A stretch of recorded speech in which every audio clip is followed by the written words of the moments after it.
This is Seasons of Discontent with your hosts Rick Snyder and Matt Combs.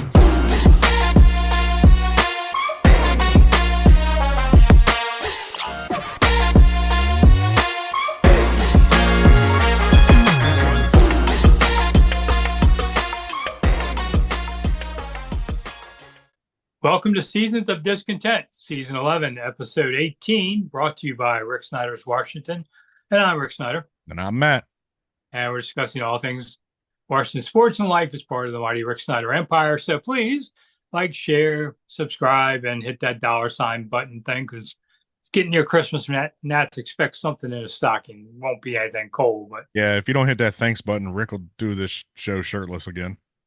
Ooh, there's an incentive. All right. So I did. I met somebody the other day. Said, "Yeah, watch your show, man. That time you took your shirt off." It's disturbing when you're scrolling YouTube and all of a sudden there's Rick not wearing a shirt. It's like, oh boy, we're getting a little X-rated up here.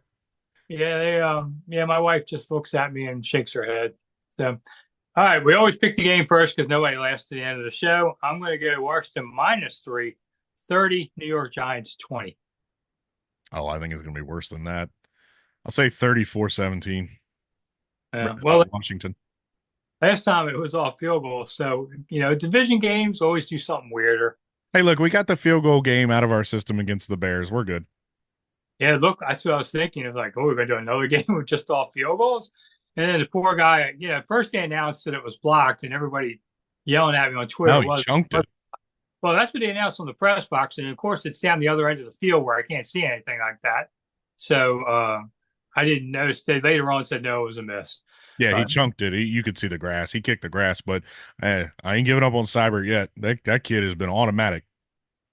So I wonder, in the second half of this season, is Washington Commanders all about how good their defense is for their ride into the playoffs, or are they just simply going to ride this offense into the playoffs? Okay. I think that the game against New York will definitely tell. They have a very good defense. Their offense is non-existent with Danny Dimes. So I think it'll be very fitting very telling if the offense goes out and performs. I mean, look, we talked about it with Carolina. We talked about it with the Browns. The teams that you're supposed to go out and beat, and you're supposed to go out and handily beat them, and you'd go out and do it. That's what you're supposed to do. We saw it on Sunday with the Lions beating the Titans. They were supposed to go in there. They were supposed to whoop up on them, and they did. It's what we did against, like I said, the Panthers.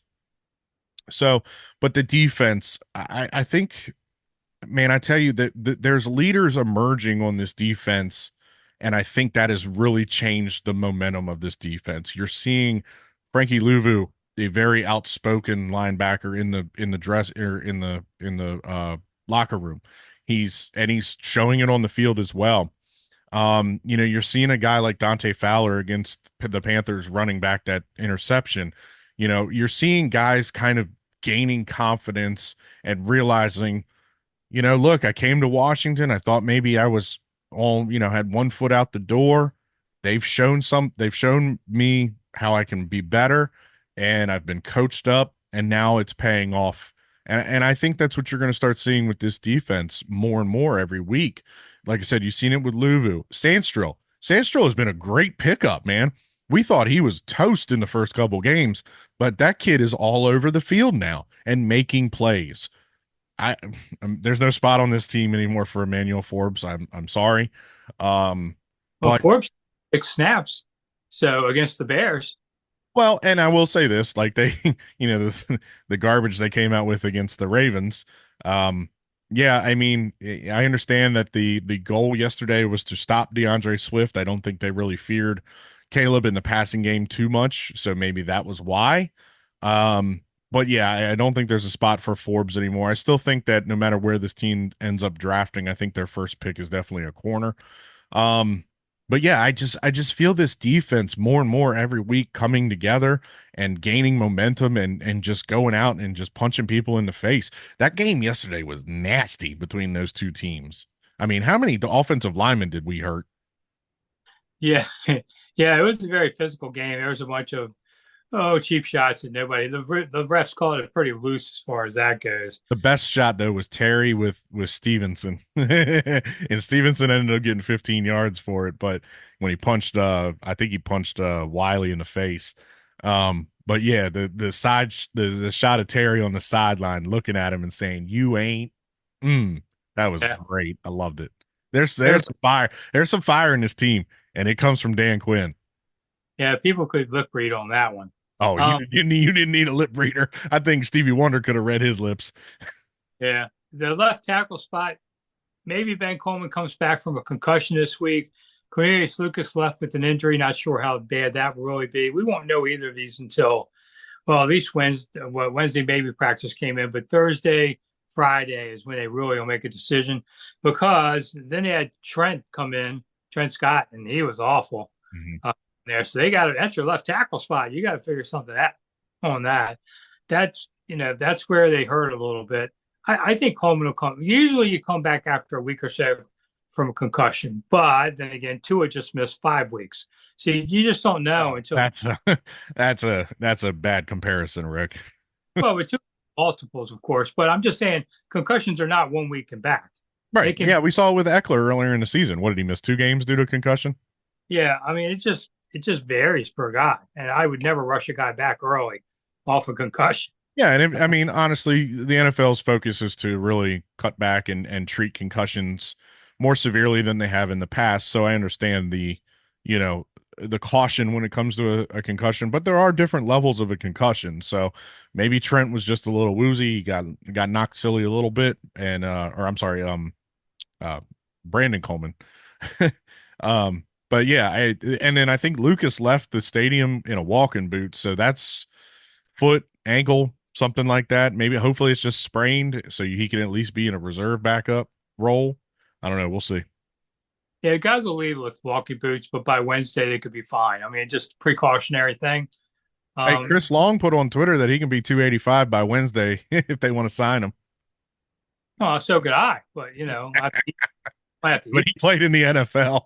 That was my old days at 285. Now I'd have to bulk up a lot. But all right, the big flag was on the field Thursday, so I guess they're finally going to have the big flag back regularly, because they did it once and then they went back to the small flag, which is less work.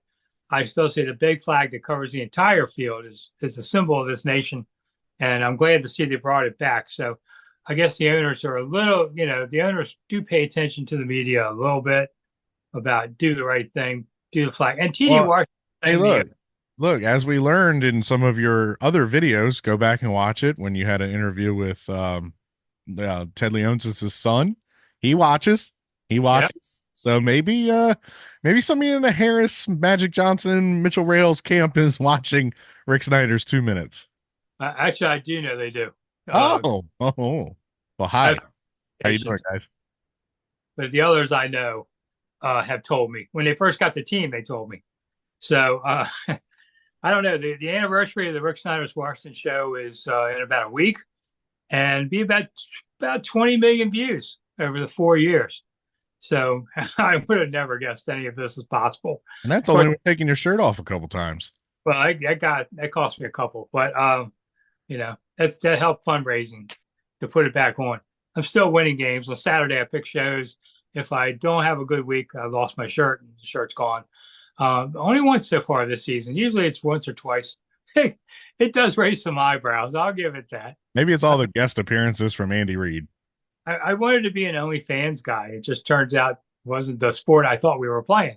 No, Rick, you're more like only pans. Only pans, pan pizza. And a big surprise. Who are you going to take in the election, Trump or Harris? Boo, I'm not answering that question. I ain't touching that question with a 10-foot pole. What I've learned from political reporters being around them, sports reporters think that we have passionate fans. We are punks compared to political people. My God, they play for real, in that game. No way I'd want to be a political reporter. I was offered a chance to cover the White House many years ago. And I just thought, no, I could have done it, but no, those people play for blood. So I think your area is more former politics of presidents that are dead. Yeah, great. So if you want to have, let's see, long as we're doing that. Hey, who needs a drink more than us right now? Presidential Pours, get it on Amazon. It talks about all the presidents and their drinking habits. And I take people on tours now and then. We go do it and finish at one of the bars or the hotels on there. So I don't know who you're voting for. I don't care who you're voting for. I don't know why Exactly. they're paying ads because no one in America has changed their mind in 4 years.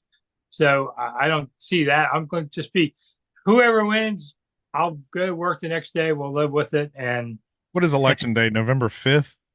yeah, which you know what else November 5th is? The NFL trade deadline. Yeah, no kidding. Makes a lot Morons. of sense.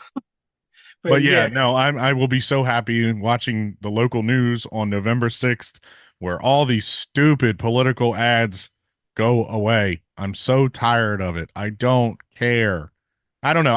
I've never been a politics guy. And all of a sudden it's like within the last 10 years, everybody thinks they're a political expert. Like, I don't care. yeah. I don't care. I My vote buddy, for who I vote for, and I don't care who you're voting for. I don't care about your point of view. I don't care about your stance on things. Look, yeah, am I going to be able to go to the grocery store and buy groceries for $200 again or not? yeah. I voted every election, primary and all, since 1978. Never missed one. I hope everybody out there votes. Whichever way you vote, you vote. I don't care. Yeah, I just want to see Americans get into the process and believe you. If you want change, you got to go vote for it. So I agree there. we'll see. I actually worked once for 16. I helped out a political party. That's just because my buddies were doing it and I helped them. But I'll just be glad it's over. My friend Grant Paulson said the other day, he lives in Virginia. I'll be glad when this Maryland Senate race is over. And I'm like, back at you next year when Virginia picks a governor. Mm. You know, it is tough. We have DC stations have 3 different entities. So I just be glad it's over with. Take down your signs, leave me alone. Exactly. I'll see who wins. I don't know. I have a feeling it's going to be a landslide one way, but I'm not saying which one. So then there you go. Now everybody can start yelling again. You don't know what you're talking about. I can already see All it. right. So next week, hopefully, they play the New York Giants on Sunday.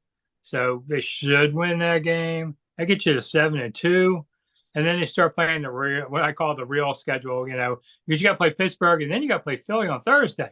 Yeah, but I'll say this. We thought the first half of the schedule was also real, and they succeeded. I mean, the Bengals aren't what the Bengals have been in the past. We saw that recently, as recent as Sunday, I should say, with Philly. The Cardinals got some pretty decent wins. I know they beat San Francisco. But and the Browns are not that good. But yeah, I mean, everything changes. I realize that 17 weeks is a very short amount of time, and everybody complains that the football season is too short and yada yada yada. But I tell you what, Rick, like we talked about last show, I mean, just look at Tampa Bay and look at New Orleans. New Orleans is a perfect example. Started off 2-0, was scoring 50 plus points a game for 3 games in a row. I mean, they blew the doors off the Dallas Cowboys in week 2.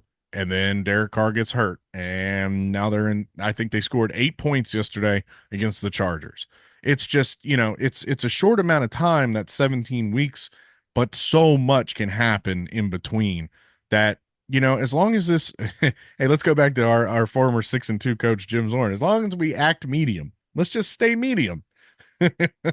And keep on winning. They're not going to win them all. They're going to lose a couple games here and there, but as long as they do it like they did against Baltimore and they looked good, I'm fine with it. Norv Turner was 7-1, finished 9-7. Yeah. So I saw that one too. Didn't make the playoffs. So yeah, I just got to go back to working on the route for the Constitution Avenue parade in February. So hopefully it won't be too cold that day. Don't start. Hey, do you want to ride on the fire truck as we go through? No, because I'll do it in a couple years when they might when they win. Okay, yeah. I'm still giving them a couple years. Okay, they weren't supposed to be good yet. They weren't supposed to be good yet. They had a lot of Ron Rivera mistakes to clean up. You take it when it comes. And if I know anything can happen. Hey, they're the second best team in Detroit. And the last time they played in an NFC championship, they beat Detroit. So 30 years apart, but whatever, 33 years apart. But that just is a Let's wrap this up before you start guaranteeing that they're going to win the Super Bowl and getting everybody hyped up. Hey, if they don't win the Super Bowl, I'm not wearing a shirt for the next podcast till they do. Whatever. All right. I'm out of here. I'm Rick Snyder. I'm Matt. See ya. Bye. Thanks for listening to Seasons of Discontent with your hosts, Rick Snyder and Matt Combs.